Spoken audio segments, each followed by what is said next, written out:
Hello everybody and welcome back to the Forever Project, and if you're new, welcome to the Forever Project. On this channel we work at fixing our lives or bettering our lives one habit at a time.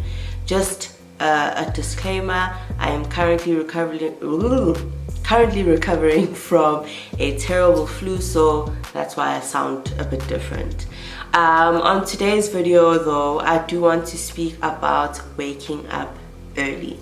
Now I know most people that I've interacted with, be it face-to-face, social media, do want to wake up early. I mean, I know so many people that have said they would love to be morning people, right?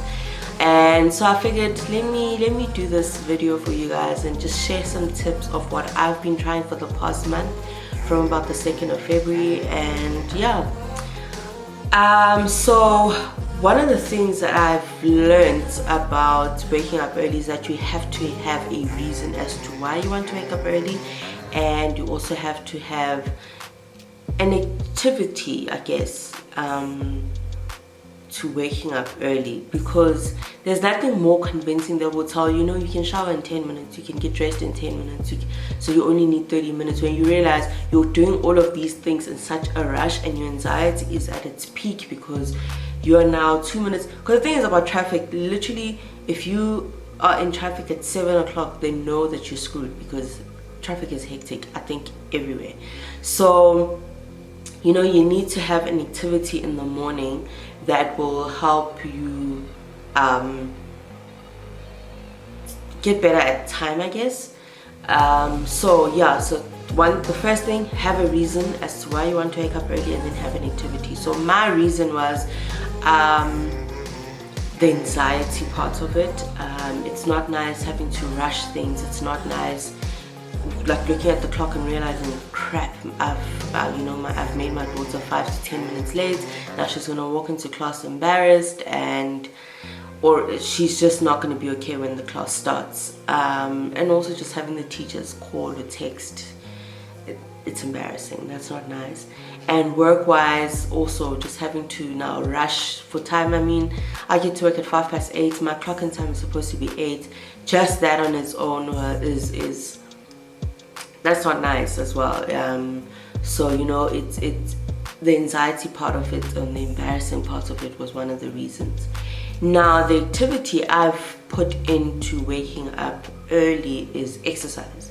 Now for the whole month of January, I had been promising myself that I will work out after work, and I did this every single day until the end of Feb. Like I woke up, it was the 1st of Feb, and I realized I hadn't worked out not once, because I'd been promising myself that I'd work out in the afternoons. I go to work is tiring, I get home, I just wanna rest. So I realized that I've been breaking the promises I'd made to myself. So I had to, instead of beating myself about it, I've had to find a solution. So YouTube is your friend. I went on YouTube and I found this really awesome lady called, well, her YouTube is called Grow with Jo. She's got really nice workouts. I think she's got about 10 minutes, 15 minutes, 20 minutes, 25 minutes, and then she's got like extra long ones. So I've been dabbling between the 15 to 25 minute workouts, and they are keeping me in check. Now guys, one of the biggest things that actually set me back was that my alarm would ring at 5:45, but I only get out of bed at 6:10. So since I've started doing this, my alarm goes off at 5, I get out of bed at 5:20, and then I exercise for a good 20 to 25 minutes most of the time. And yeah, by 5 to 6 o'clock I am either taking selfies for the gram but I'm in the shower at 6, and I'm ready to leave the house at about 10 to 7, and the anxiety is like just being able to walk into the office, make my cup of coffee, enjoy it and just be calm it's been so nice. It's a small change, but it's really nice, and I don't feel like I have to explain myself now. Oh, there was so much traffic on the highway or whatever. People just greet and they go on about their lives. It's not like, oh girl, I saw you walking in, so what happened? It's just, I've eliminated that. That's nice. And also just my kid getting to school on time, as you know, she's less anxious about it, and she hasn't complained, and which is nice. But guys, with that being said, waking up early means you must sleep early. There's just no way around it. You can't sleep at 12 and think you'll wake up fresh at 5 a.m. It's not gonna happen. Like, it is not gonna happen. You just need to give yourself a chance to get a full rest. As an adult, you need 7 to 9 hours, depending on your body. I know for sure I need 9 hours. I know I can't get the 9 hours because of life, but I at least try and make it 7 hours solidly in bed, asleep. But if you want to start off, you don't have to just be drastic about it. So if you're somebody that's sleeping at 11, you can't expect yourself on day one to be fast asleep at 9 p.m. You're gonna get frustrated, and then you're gonna feel like you're failing, and then you're gonna give up. So the best thing you could do is that if you know that you pass out at about 11, set your alarm or set a reminder to go to bed at 10:30.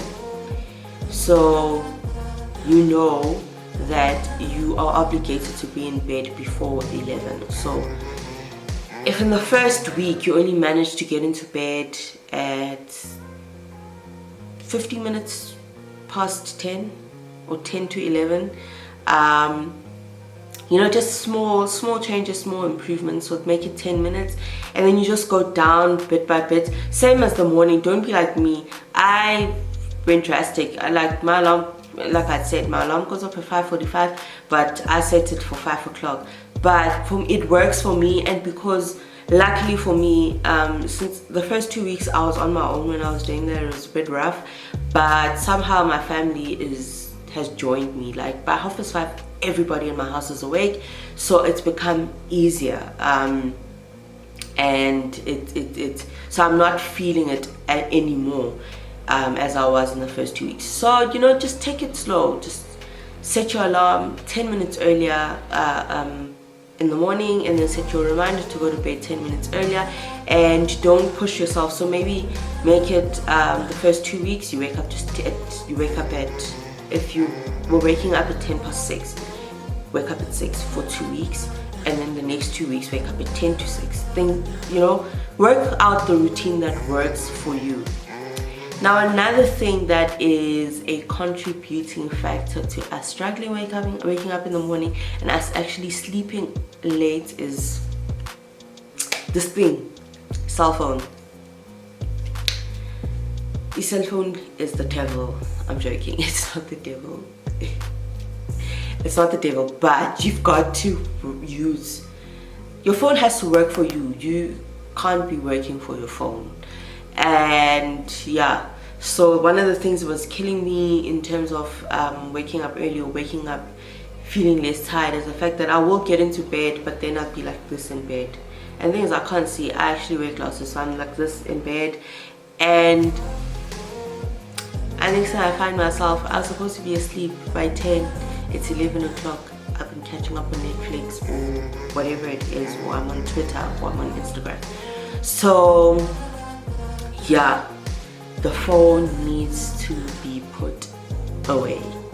So normally for me, I wake up, so what I do is that I don't charge my phone overnight.